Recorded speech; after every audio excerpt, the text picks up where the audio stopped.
let's somebody go inside here and check it out for us. Just open the door here.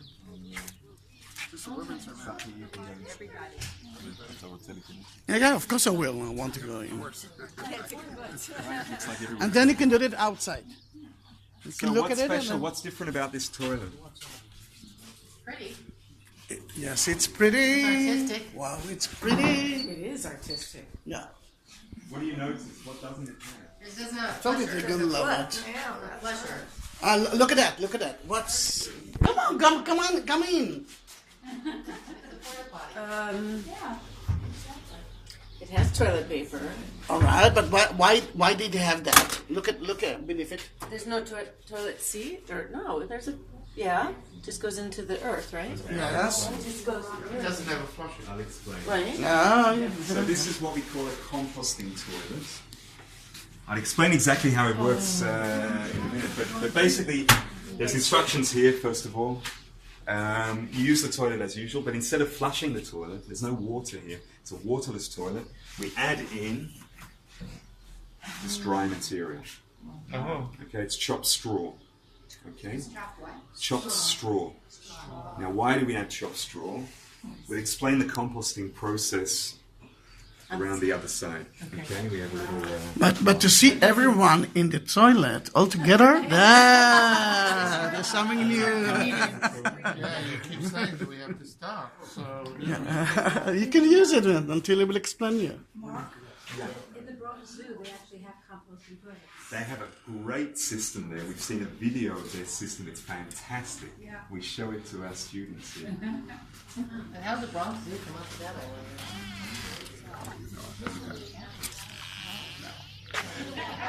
I'm locking you guys in. Tell them, give them at least 1 minute because they're still in a state of shock.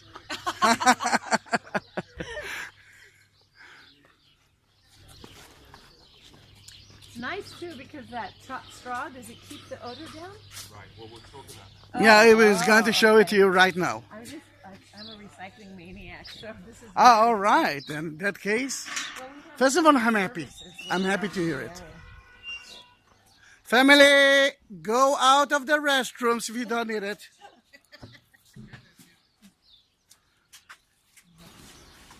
Oh, I love the khaki classroom. I love it. International word, right? Yes.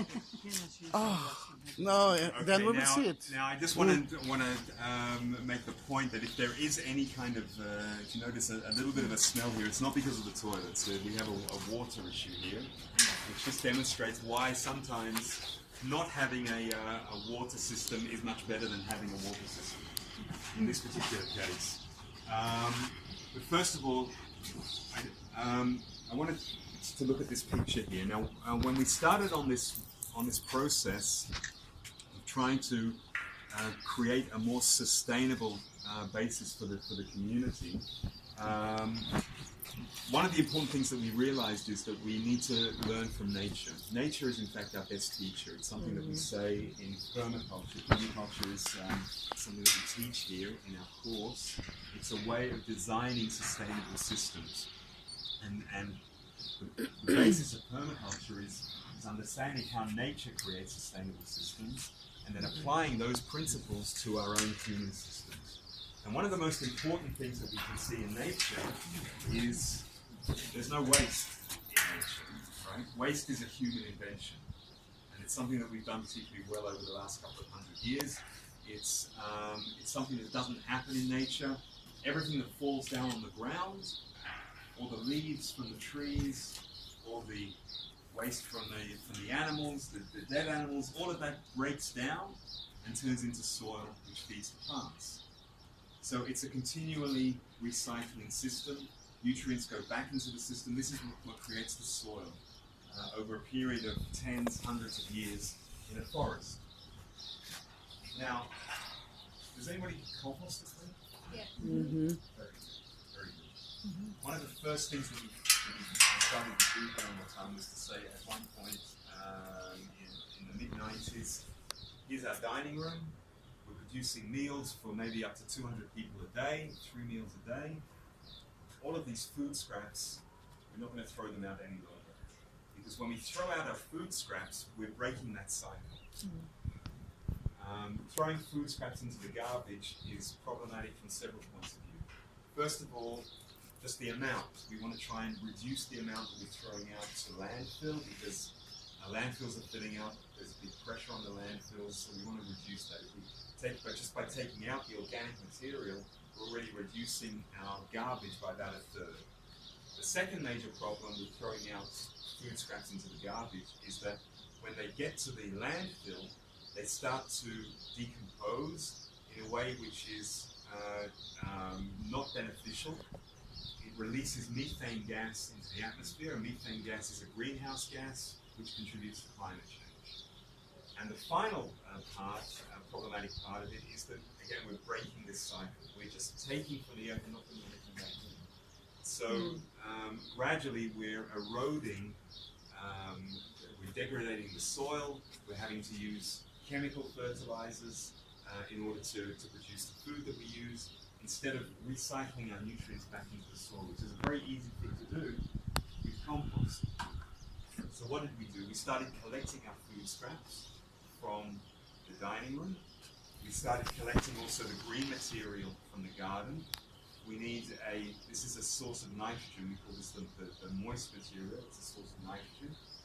We combine that with a source of carbon, which is the dry material, the dry leaves from the garden. The other two important ingredients are air and water, moisture. After about 4 months, what we get is essentially soil. It's this rich material, rich compost, which is it's rich in nutrients. It smells great. It's all from food scraps. Yeah. And we use this to grow more food for ourselves. So we're closing the cycle. We're closing a cycle which, from the food scraps to the compost to growing more food for ourselves. The smell is from there. One of our water in the region here comes from groundwater. One of the more difficult issues in terms of sustainability that we have, the water company drills wells that suddenly go very deep, up to 700 meters, and the water is drawn up. The water is actually quite saline, and we have to desalinate for drinking water. Okay, so that's the composting, which we started to do with our food scraps, with green material from the garden. What do we have here? We have a system which is using the same process of compostation, but instead of the food scraps, we're using what we call our humanure, right? So we use the toilet. We add in dry material. Again, we have a source of nitrogen, which is the humanure. We have the dry material, which is a source of carbon. The whole, all of this material starts composting away within the bins here. When one of these fills up, we move it aside. We let it continue to compost away for about a year. Oh, and after about a year, what you get is basically just soil.